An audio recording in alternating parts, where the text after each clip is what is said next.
আবহাওয়া পরিস্থিতির আরো খবর জানাতে বরগুনা থেকে আমাদের সাথে যুক্ত হচ্ছেন সহকর্মী আবু জাফর সালেহ। আবু জাফর, নিম্নচাপের প্রভাব কেমন দেখছেন সেখানে? মিলা, আমি যদি বলি নিম্নচাপের প্রভাবে যে আসলে এই মুহূর্তে ঢালাইয়ের সেরা প্রিমিয়ার সিমেন্ট। বরগুনাতে বৃষ্টি নেই, যদিও মেঘলা আবহাওয়া বিরাজ করছে। তবে গতকাল থেকে কিন্তু টানা বর্ষণ অর্থাৎ ভারী বর্ষণ ছিল, যেটা কিছুক্ষণ আগে কিছুক্ষণ আগেও বৃষ্টি ছিল। তো আসলে এই যে গতকাল থেকে ভারী বৃষ্টিতে আসলে জনজীবন আসলে অনেকটা বিপর্যস্ত হয়ে পড়েছে। বেশি ভোগান্তির শিকার হচ্ছেন নিম্ন আয়ের অথবা কর্মজীবী মানুষগুলো।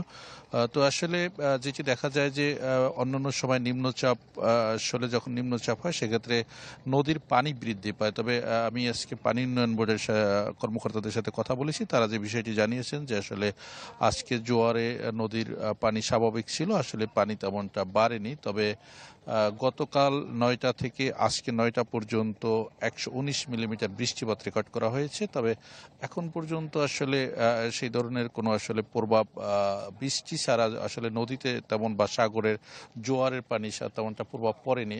তবে এ বিষয়ে আমি স্থানীয় যে রেড ক্রিসেন্ট এবং ঘূর্ণিঝড় প্রস্তুতি কর্মসূচি যারা কর্মকর্তারা রয়েছেন তাদের সাথে কথা বলেছি। তারা যে বিষয়টি জানিয়েছেন যে আসলে এবারের নিম্নচাপটি বেশিরভাগ ক্ষেত্রে আসলে ভারতের উপর দিয়ে যাওয়ার সম্ভাবনা রয়েছে। বরগুনা বা বাংলাদেশের সেটি আঘাত হানার সম্ভাবনা অনেকটাই কম, এমনটি তারা আসলে বলেছেন। এবং যেটি হচ্ছে যে আসলে আপনি জানেন যে বরগুনাতে বা এই জেলায় উপকূলে শত শত ট্রলার, মাছ ধরা ট্রলারগুলো গভীর সমুদ্রে রয়েছে, যেটি আসলে ৪ তারিখ অবরোধের আগে তারা আসলে কিনারে আসবে, হয়তো আজকে বা আগামীকালকে আসবে। সেক্ষেত্রে আসলে তারা যাতে নিরাপদে থাকে এমন নির্দেশনা দেওয়া হয়েছে।